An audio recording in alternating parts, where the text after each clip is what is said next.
this is my first senior practitioner speech, right? And what's fun is that some of you have been at several of my first speeches since 2012 in New York, in London.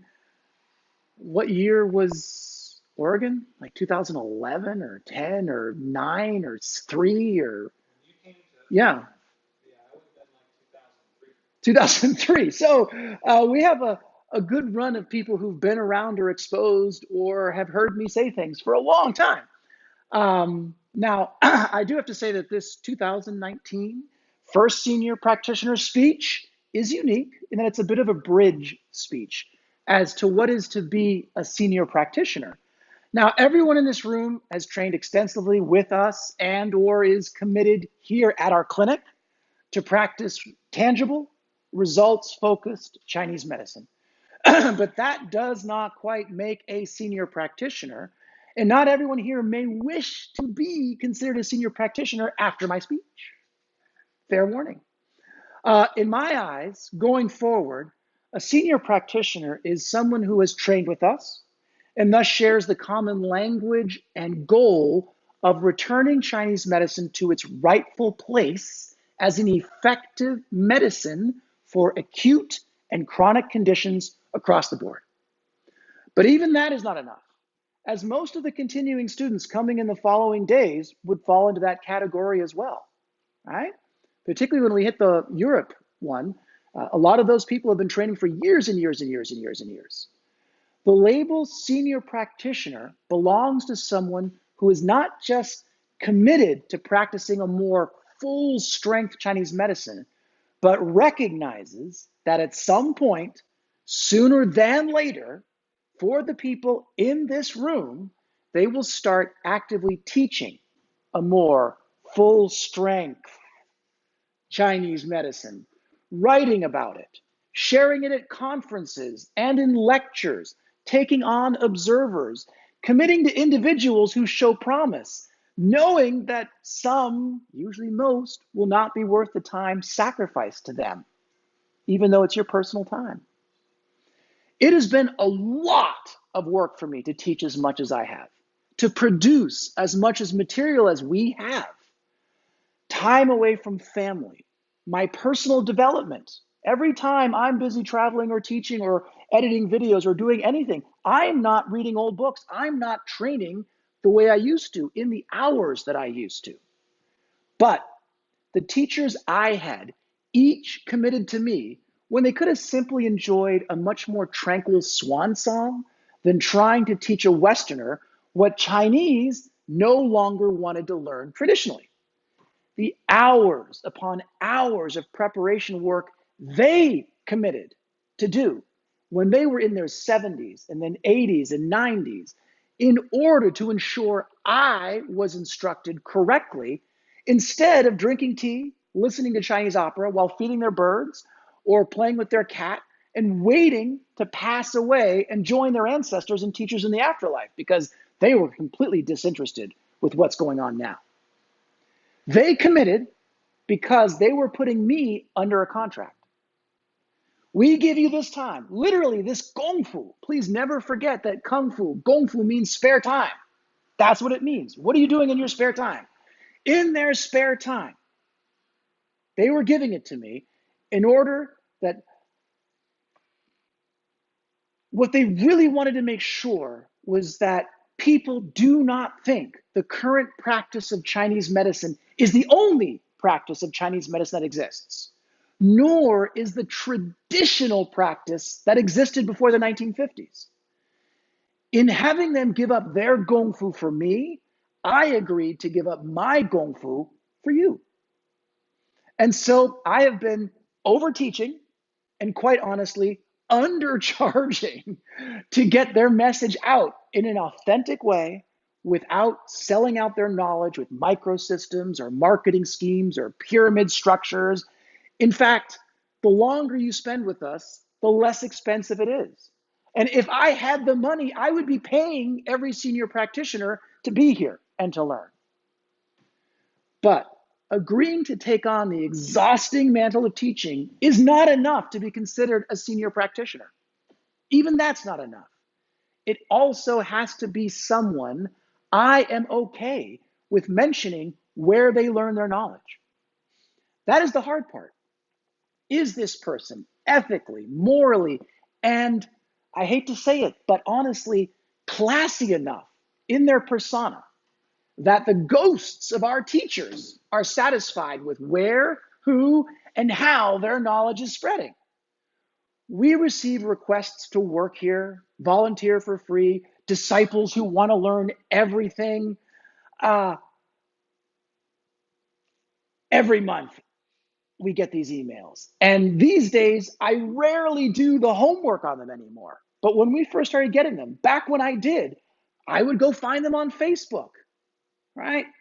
One person's cover page had he and a friend with their pants pulled down, doing some sort of like, yeah, surfer thing. That was the front page of their Facebook of the person who was hoping to come here, right? Like, huh, okay. Another had a picture of him on top of a mountain smoking a joint, right? Another, she was holding crystals in this incredible thing. Thank goodness that even with all the warnings out there, people still expose themselves like that on Facebook. I mean, bless them for making my life that much easier. If a person has not moved beyond that phase in life where putting that kind of thing out there in public view is funny, and I was young, I had long hair, tied eyes, I mean, you better believe it, right? Really, if it's any person who thinks they want to be a senior practitioner and you're not already past that, you really have no place representing the line of teachers that we come from. There's a professionalism expected of a senior practitioner, an acceptance of the concept of say less, do more, circumspect in behavior, but energetic in attitude that goes with being a senior practitioner. There are three other things I want to talk about as we reframe why we are really here for this summit. The first is that I had three very different teachers who did not know each other, not the same lines of knowledge. I, in no way, expect you to only learn from me. I learn from different people. I expect the same.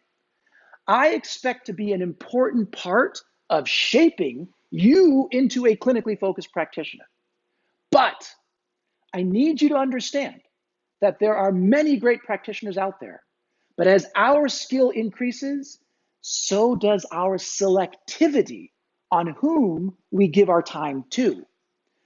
But I expect you have already to have learned from good people and or find and learn from the other good people in the future or right now as you're here. Next week, you're going somewhere else. The goal is practicing full strength Chinese medicine, not practicing a style. Okay? I do not practice a style.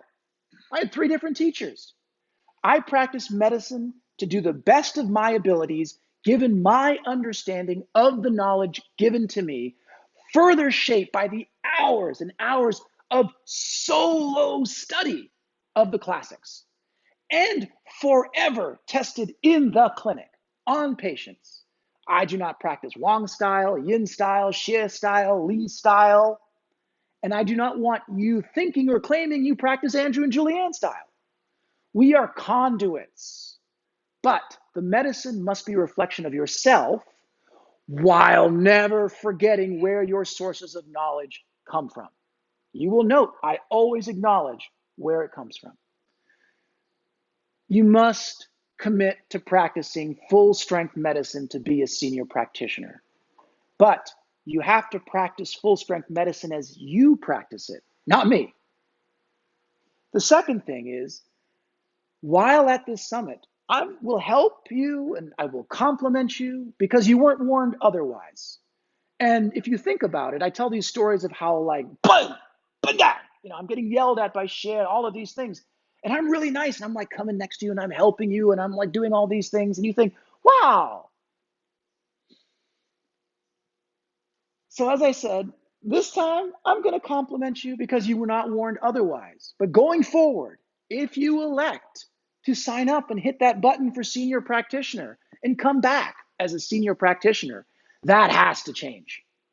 We do not have the time to be nice to you, to convince you of your worth, right? Just as yin replaces yang, our relationship has to change where I am hard on you, where I speak honestly and possibly painfully to you in front of people around you.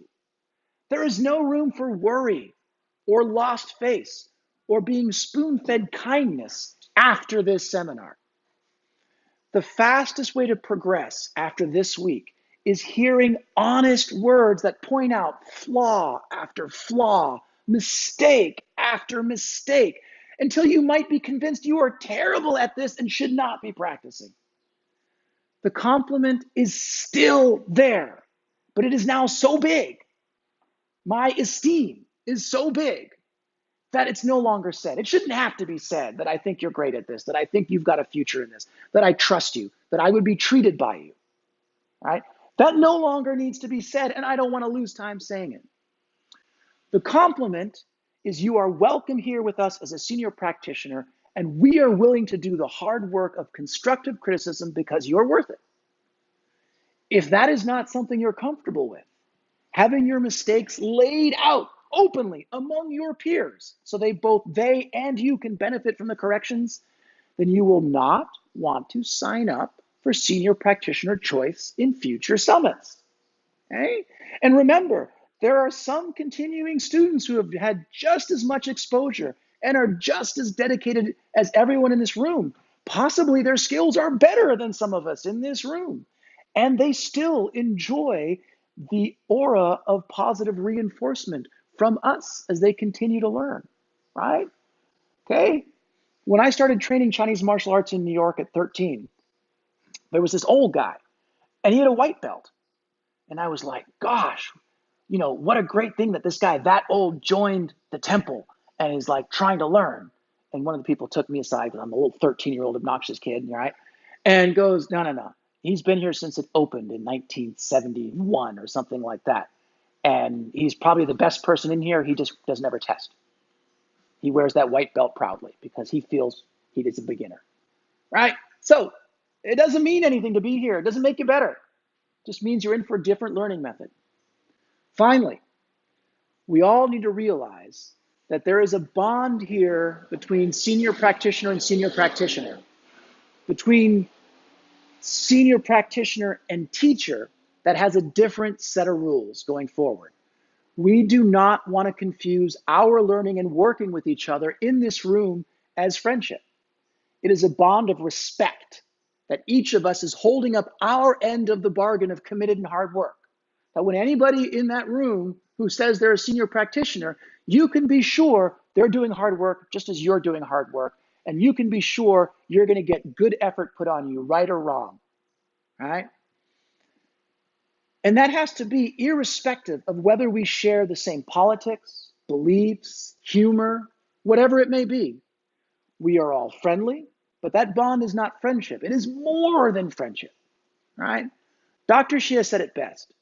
If you want to be friends, come drink tea and smoke with me is what he said, but I hadn't put that in the speech. But don't ask about learning. If you want to learn, don't think I will demand less of you because we seem to be friends. Senior practitioners share a professional loyalty and a willingness to support each other, irrespective of whether we personally enjoy each other. And it's easy to forget this last point, but it'll be the most important as time goes from knowing and working with each other 3 to 5 years, as most of us have been, to 10 to 15 years. Too many students and teachers did not make this clear or did not understand how fundamental of an issue this is at all. And after a time, certain amounts of rifts and angers and rivalries and bitterness or expectations evolved between them. Never forget that there is a relationship both deeper than and superseding normal personal bonds between everyone here and with me. I did not make this mistake with my teachers, and thus I am still very loyal and appreciative of my teachers, despite coming to know their flaws and their faults and the difficulties. And believe me, when you come through a time that was hunted by Japanese, went through a civil war, went through communism, and then you survive a cultural revolution after 3 years of famine, where, as Dr. Shia said, they even boiled the fleece of the sheep when they managed to get one for soup. That's how hungry they were. Okay? So if you think you can come through that without some very serious eccentricities, is a very positive turn to that word, then it's naive, right? There are some very dark, strange, weird things that you might just be like, ah, that they were never bad people, but they're people. I expect us to work on refining touch, quality of touch, improving our touch, and then being examples for the continuing students and the new participants to emulate and understand how far they can get if they put in the same effort you have. Each of you represents a marker of possibility between those people and what they imagine my skill to be. I am nowhere near as far ahead or as skilled as people think I am. I've told this to all of you, at least at some point. But people create this us and them barrier, which keeps them from making progress until we can see it done by people other than ourselves. Then the learning is really fast. Each of you has a responsibility to attempt success, risk failure, as you pair up with newer people and test your ability to explain where you are and what helped you get to the skill you have today as you work on where you want your skill to be tomorrow. You can't get there from here unless you go through the middle of explaining it wrong, getting it not great, you being at the table and being like, okay, do this, and then you walk to the next, I step up and I tell them something completely different. They're like, but he said, she said, welcome. I did that seminar after seminar, right? And I'll be like, ooh, wow, that is better. I'll be like, you know, I've tried that, and where I am right now, this works better. Play with both. Never be afraid of saying that, all right?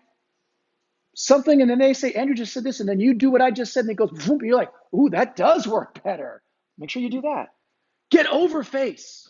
Get over any desire of seeming valuable. The value is in the fact that you're going to stay grounded and going from a place of, here is what we're doing. But do understand that after this, I expect a level of effort that you may have gotten lax upon in the last bits of time. But if you plan to go forward and have this level of interaction, because there's no secrets I'm going to share to senior practitioners that I don't share. The only difference is I'm going to give you a really hard time. I'm going to teach by showing and pointing out what's wrong, what needs to be improved. That's the fast way forward now. There's no secret little like anything. Okay? And for any reason it doesn't work for you, I always like to drink tea.